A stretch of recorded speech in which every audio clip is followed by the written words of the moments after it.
বাবাটোৰ বয়স এবছৰমান হৈছেনে বাৰু? এইবাৰ এবছৰ হ'বই।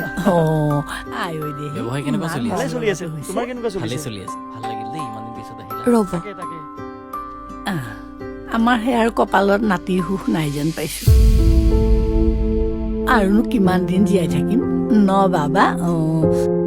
তোমালোকে কথা পাতা, মই ইয়াৰ লগত অকণমান খেলি আহোঁ দেই। ব'লা। আহাচোন, তুমিও আমাৰ লগতে বহি চাহকাপ খাই যোৱা। চাহকাপ লোৱা।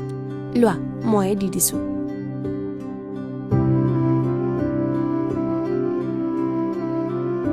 তোমালোকে কথা পাতাচোন ব'লা আমি অলপ তোমালোকৰ গাৰ্ডেনখন চাই আহোঁ ব'লা।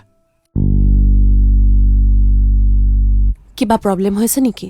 বিয়া হোৱা 5 বছৰে হ'ল, বহুত ডক্তৰক দেখালোঁ, কিন্তু আজিলৈকে সমাধানেই নাপালোঁ। আমাৰো একেই অৱস্থা আছিল।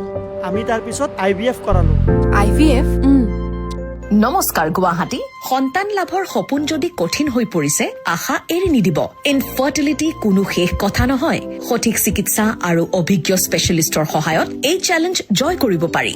আধুনিক IVF, IUI, ফাৰ্টিলিটি কনচালটেশ্যন আৰু পাৰ্চনেলাইজ কেয়াৰৰ বাবে আহক pride IVF centre, N initiative of Medicity Guwahati. আমাৰ পৰিয়াল সম্পূৰ্ণ হ'ল IVFৰ জৰিয়তে। নতুন জীৱনৰ আৰম্ভণি। Pride IVF। Pride IVF centre. প্ৰতিটো সপোনে পাব লাগে এটা মৰম লগা আৰম্ভণি।